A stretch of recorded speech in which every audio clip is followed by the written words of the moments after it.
તમારો મારો ભાવ હોય ને તો મોઢેથી વાત ન કરવી પડે, આંખ વાત કરી લે. તમે મારી પાસે આવ્યો હોય તો મને આમ બોલ્યા વગર ખબર પડી જાય કે આમને કંઈક પૈસાની જરૂર લાગે છે, કે આમને વાહનની જરૂર લાગે છે, કે આમને કંઈક મારી જરૂર લાગે છે. બોલવું ન પડે. અને ભક્તિ છે ને, ભક્તિ એ પૈસાથી ન થાય. પૈસાથી થતી હોય તો ગરીબ માણસ ન કરી શકે. હાથ પગ વગરના માણાથી ન થાત. ગરીબ માણા હોય એ ન કરી શકે.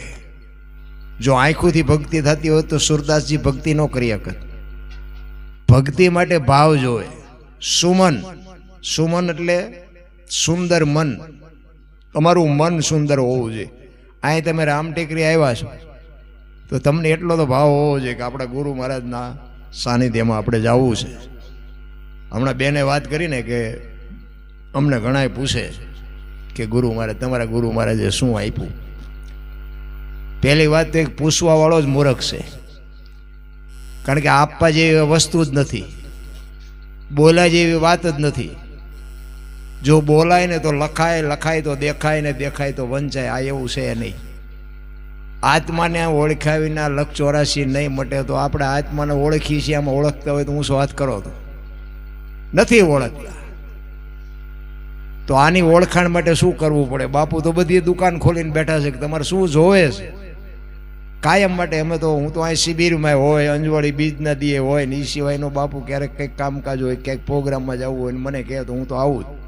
આજ મારે આવવાનું નહોતું લ્યો, મારું કામ હતું. બાપુએ મને ફોન કર્યો, મેં કહું આવું છું. સુરતા તમારી હોય ને, સુરતા. હું તો એમ કહું તમે તમારા ઘરે રાતે હુવો ને, વાળું પાણી કરીને હુવો ને, ઉતા ભેગી નીંદર ન આવે. પણ તમને બીજા જે વિચાર આવતા હોય ને એ વિચારને એક બાજુ મૂકી દો કે આપણે કાલે અહીં જવું છે ને, કાલે અહીં જવું છે ને, સવારે આમ કરવું છે, સવારે આમ કરવું છે. એ બધું મૂકી દો અને તમે કંઈ પણનું તમે ભજન કરો. બાપુએ જે ગુરુ મહારાજ જે શબ્દ આપે એ શબ્દનું ભજન કરો. અને ભજન કરતાં કરતાં તમે સૂઈ જાઓ એટલે સવાર સુધી તમારું ભજન ચાલુ થઈ જાય. લ્યો, સવાર સુધીનું તમારું ભજન થઈ જાય. પણ આપણે વિચાર કરતાં કરતાં ખોટા વિચાર, જે સંસારના, માયાના, છોકરાના, બૈરાના, વહુના, ધણીના, નાના તેના વિચારો કરતાં કરતાં આપણે સૂઈ જઈએ. એટલે એના એ વિચારમાં જ આપણે જાગવાનું રહે. સંતો આપણી જેમ સંસારમાં રહીને બધું કર્યું છે. નરસિંહ મહેતાના 52 કામ કર્યા અને ભગવાને પછી બહુ કીધું કે નરસિંહ કંઈક માગ, કંઈક માગ. બહુ કીધું ને એટલે કે પ્રભુ મારો વંશ નો રહે એવું કંઈક કરો, મારું મીંડું વળી જાય એવું કંઈક કરો. હવે આપણે આ શું સમજવું? આપણે આપણા છોકરા હાટું પેઢીઓ વધારવા હાટું થઈને તો કંઈક જાવા મારીશ. તો આ સંતો ખોટા? પણ સંતોને એ તકલીફ હતી કે કદાચ આપણી બીજી, ત્રીજી, પાંચમી પેઢીએ કોઈક કપાતર છોકરું પાકે ને મારા નાથનું ભજન ન કરે તો. માણેક મહેતી એમ કહે છે કે હું તમારું અડધું અંગ છું, તમને મારી કૂંખ ઉપર ભરોહો નહોતો, તમે આવું માગ્યું. એ કે તમારી કૂંખ ઉપર મને ભરોહો જ હતો, પણ આપણી 2-5 પેઢી પછી કોઈક મોડું પાકે ને તો મારા નાથનું નામ લજાય. ઈશ્વર ભજન ભાગમાં હોય તો જ થાય. બાપુ તો આવી શિબિરો ગોઠવે છે, 12 પોરા પાઠ ગોઠવે છે, હવન ગોઠવે છે. બાપુના 15 થી 17 હજાર સેવકો છે.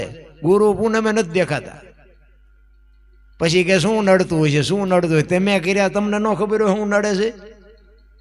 કોઈને કાંઈ નડે નહીં. મને તો એમ થાય અત્યારે આ સમયે તમે કોઈ પણ જગ્યામાં જાઓ ને બાપુ, તમને બાપુ ભેગા જ ન થાય. કોઈ પણ જગ્યાએ, મોટી જગ્યાઓમાં તમે જાઓ ને, કોઈ સંતો ખોટા છે એવી મારી વાત નથી, પણ તમને ભેગા જ ન થાય. બાપુ આરામમાં છે ને, કારણ કે બાપુ મહેમાન પાસે બેઠા છે ને, બાપુ આમ છે ને, બાપુ આમ છે. હવે આપણે બાપુ તમે જુઓ વાડીમાંય ભેગા થાય ને, ગૌશાળામાંય ભેગા થાય ને, મંદિરે ભેગા થાય. ખોળામાં બેહવા મળે છે ને એટલે કિંમત નથી. હમણાં બાપુ જો અંદર રૂમમાં રહેતા હોય ને તો આપણને આમ ઝંખ ના જાગે કે બાપુ ચારે બહાર નીકળશે, બાપુ ચારે બહાર નીકળશે, બાપુ ચારે બહાર નીકળશે. બાપુ આપણી પહેલાં અહીં બધા સૂતા હતા ને, બાપુ આવીને બેઠા, બોલો કે જાગો. એ જગાડવા મથે છે ને આપણે હુવા મથી છે. સંતના શબ્દની એક ટકોર હોય, અનુભવવાની વાત છે. તમને ટાઈટ વાતી હોય, તમે એમ કહો ટાઈટ બહુ વાય છે, આટલા ફૂટ વાય છે કે આટલા મીટર વાય છે, કહી શકો? ભૂખ લાગી હોય કે બહુ ભૂખ લાગી છે, પણ એમ કહીએ કહો 250 ગ્રામની લાગી છે, 500 ગ્રામની લાગી છે. આનો જ્યારે તમને અનુભવ થાય, તમે કોણ છો?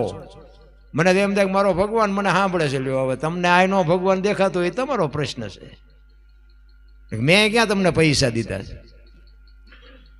પણ કહેવાનો મારો મિનિંગ એ છે કે આપણી જે સુરતા, આપણા માયામાન, જે આપણો સ્વાર્થ જેટલું દેખાય છે એ બધું ખોટું છે. એટલે હું તમારી હારે છું, મારે છોકરાને બહેરાને હું વ્યવહારને વહીવટને બધું મારે પૈસાની જરૂર પડે, બધી વાત બરોબર છે. પણ એમાંથી કીધું એક ઘડી આધી મેં પુનિયા 24 કલાકમાં મહાપુરુષોએ કીધું કાંઈક કરજો. અને તમે કરશો ને એ તમને આવવાનું છે, ને તમારા ઘરવાળા કરતા હોય તો એને આવવાનું છે, ને તમારા છોકરા કરતા હોય તો એને આવવાનું છે. એમાં કોઈ ભાગ પડાવવાનું નથી. સંપત્તિ છે એ જુદી બાબત છે, સંસ્કાર છે એ જુદી બાબત છે. સંસ્કાર છે ને, તમે બહાર ગામ જાઓ ને તો તમારા ચોરાય નહીં, સંપત્તિ ચોરાઈ જાય. તમે દુનિયા છોડીને જાઓ ને તેથી સંસ્કાર તમારી ભેગા આવે, સંપત્તિ ન આવે. સંપત્તિમાં સંસ્કારમાં, અને સંપત્તિ સંસ્કાર છે ને તો વહેલી મોડી સંપત્તિ આવશે. સંપત્તિ હોય તો વહેલા મોડા સંસ્કાર આવે એવું ન હોય. આ લંકામાં સંપત્તિ કેટલી હતી? ઇતિહાસ આપણે તો સાંભળ્યો છે, આપણે લંકા જોઈ નથી, પણ સંપત્તિ કેટલી હતી? સંસ્કાર ન આવ્યા. રામાયણ, ગીતા, ભાગવત, હું તો બહેનું આટલી બધી છે ને, બહેનોને હું તો અહીં તો આપણે આ ઘરને બધી બહેનો બધી લગભગ જાણીતી છે, પણ હું તો ગમે ત્યાં પ્રોગ્રામમાં જાઉં ને તો હું તો એ જ વાત કરું છું કે તમારા ઉદરમાં સંતાનનો વિકાસ થતો હોય ને ત્યારે 5-5 પાના રામાયણના, ગીતાના વાંચજો, 5 હારી માળા કરજો. બાપુ જો સંતાન આભને ટેકો ન દે એવું થાય તો બાપુ મહાપુરુષોને કોઈ સમજી જ ન શકે. રામ હારા દીકરા એમનામ ન થાય. એની માટે આપણે કંઈક વાવેતર માં વાવે તો જ થાય. બાપનું બાપુ પદ બીજું છે. મહાપુરુષોએ વાણીમાં કીધું છે પ્રથમ પહેલા કોને સમરીએ, કોના લેઈ નામ, માત પિતા ગુરુ આપણા લઈ અલગ પુરુષના નામ. પેલી માનું નામ છે. માનું નામ એટલા માટે આપ્યું છે કે અખિલ બ્રહ્માંડના માલિકને કૃષ્ણ પરમાત્માને ખબર નહોતી કે માનો પ્રેમ કેટલો હોય, એટલા માટે બાપુ દેવકીની કુંખેને જન્મ લેવો પડ્યો. કંસની વાત છે એ બીજી વાત છે, પણ માનો ભાવ, માની મમતા, માનો પ્રેમ કેટલો હોય અને આની મજા કેવી આવે એના માટે બાપુ માની કુંખે એને જન્મ લેવો પડ્યો. તારે જ એને ખબર પડી કે મળી નહીં માં ત્યાં સુધી પરમેશ્વર પશુ રહ્યો. અને દેવકીની કુંખે જન્મો પછી કાન કેવાડો કાગડા. માં છે ને એ તો બાપુ બહુ મોટું પદ છે, પણ અત્યારે તો આ સમય એવો થપાટ મારી છે, ગમે એ દીકરી ગમે એ દીકરા અરે હાલી જાય તે આપણને એમ થાય કે મા બાપ માથે કેવડી વીતી હોય. 18 વર્ષની 20 વર્ષની દીકરી કરે, એને ભણાવે ગણાવે, એ કે એવા કપડાં લઈ દે, એ કે એવા વાહન દે, એ કે એવા મોબાઈલ લઈ દે, અને મારા તમારા જેવા અરે દીકરી થઈ જાય દીદી મા બાપના કાળિયા માથે શું વીતતી છે ભલા માણસો. હું તો એમ કહું કે એક પગલું તમે મોરું દોરું ભરશો ને તો તમારો બાપ, તમારો ભાઈ, તમારું કુટુંબ કોઈ સાથી કાઢીને દુનિયામાં હાલી નહીં શકે, જીવીએ નહીં શકે ને મરીએ નહીં શકે. જીવવા જેવો સમય આવ્યો છે. શું આ સમયમાં ઘટે છે આપણને? મારા બાપ કોણ, મારી મા કોણ, મારું કુળ કયું, ભલે ને મજૂરી કરતા હોય બાપુ, ખાનદાની તો બજારમાં મળતી હોત તો પૈસાવાળા આપણે હાટું રવાય ન દે, એવું નથી. પણ આપણો ઉછેર કર્યો છે, આપણું લાલન પાલન કર્યું છે, માએ ઉદર મહિના 9 મહિના ઉદરમાં રાખ્યા છે, એનો જન્મ આપ્યો. તમે તો માયું છો, તમને બધી ખબર હોય કે આ વેદના કેવી સહન કરી હોય. અને આની જો બાપુ કિંમત જો આવા સંતાનો અત્યારે કરે, અને અત્યારે તમે જુઓ તો આ ચારે બાજુ મોબાઈલમાં બધાને ખબર છે, આમાં મારે કહેવાની કાંઈ જરૂર નથી. પણ સંતોએ તમને મને જે શાન આપી છે ને, સદગુરુ મહારાજ જે કાંઈ તમને મને જે શબ્દ આપે, આપણે કંઈ દીકરા કાપવાના નથી, કરવત મુકાવાના નથી, બૈરા આપવાના નથી, કાંઈ કરવાનું નથી. કેવલ નામ આધાર સદગુરુ મહારાજે જે શબ્દ આપ્યો હોય એનો જે કાંઈ સમય તમને મળે, હું તો જાહેરમાં કહું છું, જેમ હોય એમ નાવ, નહીં તો હાલે ને દીવો ન કરો તો હાલે ને. અગર આપણે શું દીવા કરવાના હતા, આપણે શું હતું આપણી પાસે આપણે દીવો કરવાના હતા? કરો તો સારી વાત છે. નાવું ધોવું એ તો એક આ દેહને ચોખ્ખો રાખવા માટે, બાકી નાવાની જરૂર તો અંદરથી છે. અંદરથી આપણે કૂડ કપટ જો ન નીકળે ને બહારથી નકરા હાબુ ગયે ગયે કરો, એનો મતલબ શું? એક હું તો હું અહીંયા ઘણી વાર અહીંયા આવું ને તો આ જો આ ફોટો છે ને ઓલું લખેલું, એમાં હું કાયમ વાંચું. એમાં બધા લખ્યું છે ને કે તું મારો થાવ તો હું તને દુનિયાનો કરાવી દઉં, તું મારા હાટું થઈને જો કંઈક કરી તો હું તને આખી દુનિયામાં માર્ગ કરી દઉં. હું આ ક્યારેક ક્યારેક બેઠો બેઠો વિચાર કરું, આ આખી જિંદગી મેં કીધું આ ભક્તિ કરી, આ માયલું કાંઈ છે જ નહીં. અત્યારે મારા રામ આખી દુનિયામાં મને ઓળખે તે હું આ વાંચું ને તે મને એમ થાય કે ના તું ત્રાજવે આવ્યો તો ખરો જ, એમ હોય તો ખરો ખરો ને ખરો, પણ તમને મને વિશ્વાસ નથી. આજ આખી દુનિયામાં આ પ્રેમજી ભાઈની બધા ઘણી વખત મારી હારે આવે, અમે આમ ગમે આ પ્રોગ્રામમાં ગયા હોય, અમે ક્યાંક હોટલે ચા પીવા ઉપર એવી ચાના પૈસા નો લે કે ઓલે તમે કલાકાર નથી, તમે કોઈ ઓલા કલાકાર નથી. બાપુ આ પ્રતાપ રામ ટેકરીનો છે. હું તો ગમે ત્યાં જઉં ને, હું તો બાપુનું નામ પહેલાં લઉં અને જાહેરમાં કહું કે ભાઈ અંજવાળી બીજે મારે અત્યારે આ દુનિયા મને ઓળખે છે એટલે અંજવાળી બીજ નથી મને 50 જગ્યાએથી ફોન આવે, બાપુ તમે કહો એટલા પૈસા ને અમારે રામાપીરનું આમ છે ને પ્રોગ્રામ રાખવો છે ને તમે આવો. હું એમ કહું ભાઈ બીજ નદી નહીં, બીજ નદી નહીં. કદાચ મારી પરીક્ષા એ કરતો હોય કે બેટા હું તને આગળ લાવ્યો છું, તું મને ભૂલી જાશ. બીજ નદી તો હું બાપુ છે ત્યાં સુધી, તો પછીની વાત પછી, ત્યાં સુધી તો હું બીજ નદી ક્યાંય જવાનો નથી. કહેવાનો મારો મિનિંગ કે તમારી જ્યાં સુરતા લાગે અહીંયા, હું એવું નથી કહેતો કે તમે રામ ટેકરી જાઓ, તમને જ્યાં લાગતું અહીંયા, પણ તમે એક પકડીને બેસી જાઓ ને કાંઈ જિંદગી ખૂટી રહી છે ને એટલા બધા વાડા કર્યા છે ને તમને મને આમાં હુજવા નહીં દે કોઈ. ઘણા એમ કે આમ કરો, બીજે જાઓ તો વળી કે એમ નહીં આમ કરો, બીજે જાઓ કે એમ નહીં આમ કરો, તો તમે કંઈ નહીં કરી શકો. જે સદગુરુ મહારાજે શબ્દ આપ્યા હોય શબ્દનું બસ ભજન કરો. સાચું છે ખોટું છે એ તમારે જોવાની જરૂર નથી. એક દી ઉગશે ઉગશે ને ઉગશે. ગુ છે એ અંધકાર છે, રૂ છે એ પ્રકાશ છે. અંધકારમાંથી પ્રકાશમાં જવા માટે ગુરુની જરૂર પડે. કૌરવ પાંડવ ક્ષત્રિય હતા ને બાપુ, એના ગુરુ દ્રોણ બધી વિદ્યા શીખવતા હતા. એમાં એકલવ્ય ભીલનો છોકરો હતો, એને કીધું કે મને શીખવો. એટલે ગુરુ કે કાંઈ વાંધો નહીં. તો બધા અમારા ક્ષત્રિયોએ વિરોધ કર્યો, એ કે આ તો અછૂત છે, આ અમારા છોકરા ભેગો ન હાલે, આને નો તમારે શીખડાવે. એટલે એકલવ્યને કીધું કે ભાઈ તું નહીં, આ અમારે ભેગો નહીં.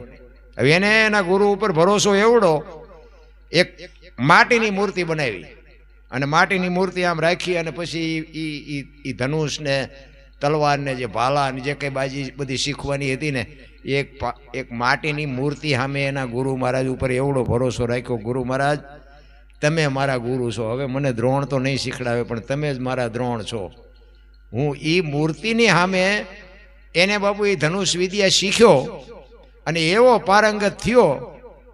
પછી એને દ્રોણ જ્યારે આ પાંડવોના અર્જુન પાસે પરીક્ષા લેતા હતા કે સામેના ઝાડ ઉપર પક્ષી બેઠું છે દેખાય છે, તો કે હા, તો કે એની આંખ દેખાય છે, તો કે હા, તો કે એને બાણ માર. અને એ બાણ માર્યું, આંખ વીંધી નાખી, પક્ષી મરી ગયું. અને પછી એને એકલવ્યએ કીધું કે બાપુ હું એક પરીક્ષા આપું તમને. તો કે શું? એ કે ઓલું કૂતરું ભોય છે ને એનું મોઢું પોરું છે ને, એ કે હા, એ કે હું બાણ મારું, એને મારું બાણ કે એના મોઢા સુધી જ જાય, કૂતરું મરે નહીં. એ કે એવું? તો કે હા, તો કે માર. અને એને બાણ માર્યું ને એ કૂતરાના મોઢા સુધી ગયું પણ કૂતરું મર્યું નહીં, બાણ અહીંયા જઈને રોકાઈ ગયું. ત્યારે ગુરુ મહારાજને એમ થયું કે ઓહો, આ તો અર્જુન કરતાંય મોટો બાણા વળી. તો કે તારા ગુરુ કોણ? કે મારા ગુરુ દ્રોણ. તો કે દ્રોણ તો હું શું? કે બાપુ તમે મને ના પાડી હતી, મેં તમારી મૂર્તિ કરીને કે મેં આ શીખ્યો છું. પછી એને દક્ષિણામાં કે એને એમ થયું કે મેં આ બધાને શીખ્યું છે ને આ વધી જાય તો મારી કિંમત ઘટી જાય. તો કે હું તારો ગુરુ હોય તો તારે મને દક્ષિણા આપવી પડે. કે બોલો બાપુ, તમે કહો એ દક્ષિણા આપું.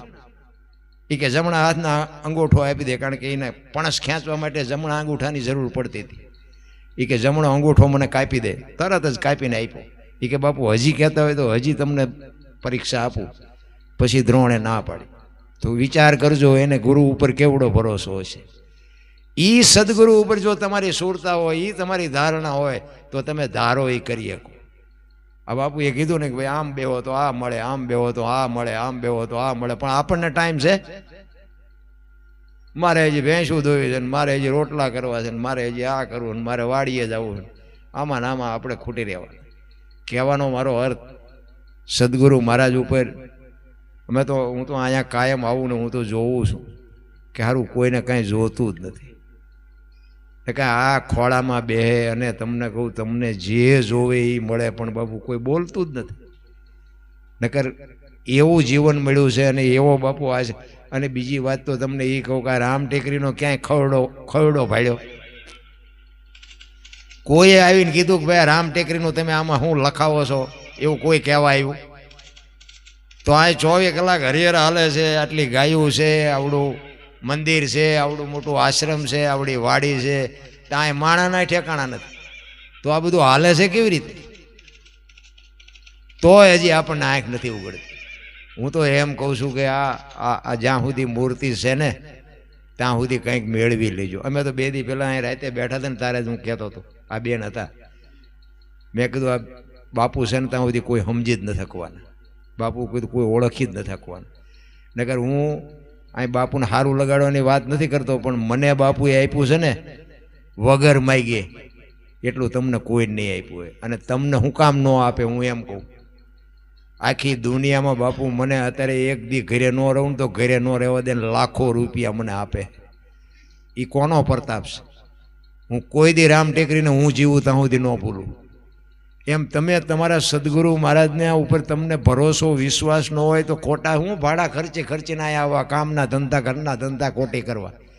શું અહીંયા આવ્યા પછી આ બેન કે એવું જ થાય કે તમે અહીંયા આવ્યા લીધું શું? ભલે કોઈને કહેવું નથી, કાંઈ કોઈને દેવું નથી, પણ આપણને અંદર તો ખબર હોવી જોઈએ ને કે આપણે આ ગુરુના આશ્રમે ગયા તો આપણે શું લીધું એ. પછી કે બાપુ વાતો બધી સારી કરતા હતા, પણ સારી કરતા એમાં એવું એક યાદ રહ્યું કે કાંઈ જીવનમાં ઉતર્યું? રામાયણ હોય, રામાયણ ગામમાં રામકથા વંચાતી હોય, અને રામકથા વંચાય તો રામકથા તો એકની એક જ છે. નાનો કથાકાર હોય, મોટો કથાકાર હોય, મૂળ તો વાત તો એકની એક જ છે. હું સાંભળીને કામ હોય. અયોધ્યા નગરી, દશરથ રાજા ને 4 દીકરા ને સીતાજી ને રાવણ લઈ ગયો ને હનુમાનજી અહીંયા ગયા ને રામે રાવણને માર્યો ને અવતાર્યા. વાત તો આ એકની એક જ, તેને શું સાંભળવું? પણ આ વાત બધી તાજી રાખવા માટે આપણે રામકથા સાંભળવા જાય, પણ રામ દશરથનું માનતા એવું આપણે માનીએ છીએ.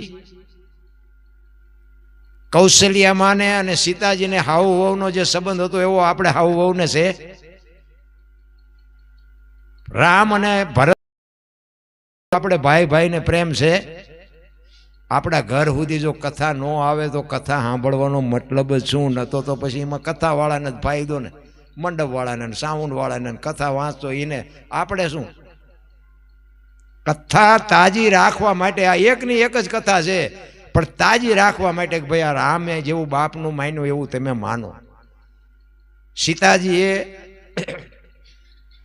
એમના પતિને છેક સુધી સાથ આપ્યો, એવો સાથ તમે આપો સુખમાં અને દુઃખમાં. છતાંય રામચંદ્ર પરમાત્માએ સીતાજીનો ત્યાગ કર્યો ને તોય સીતાજી કાંઈ નથી કીધું કે મારો ગુનો શું એમ. રામચંદ્ર પરમાત્માને વનવાસ આપ્યો તોય રામે એવું નથી કીધું કે ભરતને ગાદી આપો એમાં મને વાંધો નથી, પણ મેં શું અયોધ્યાનું ભૂંડું કર્યું, મને 14 વર્ષ વનમાં કાઢો છો. બાપ કહે છે કે તારે, માં કહે છે, બાપ કહે છે કે વનમાં જવાનું એટલે જવાનું, પછી એમાં બીજી કોઈ ચર્ચા હોય જ નહીં. એને રઘુકુળ કહેવાય. આપણા ઘરે રઘુકુળ કેમ ન આવે?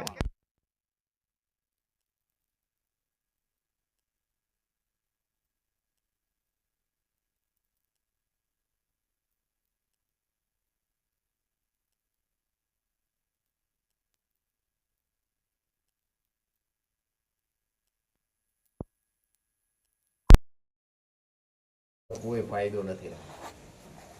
એટલા માટે સદગુરુએ તમને મને સદગુરુ બનાવવા જ એટલે પડે, આપણને આપણી ઓળખાણ કરાવવા માટે. તો આમ નામ તો અધી આપણા હેલા જાય છે ને આમ નામ ઉંમર વહી જાય તો ઓળખાણ તો થાય નહીં, તો પછી આપણે આમ નામ 84 લાખમાં હાલું જવાનું.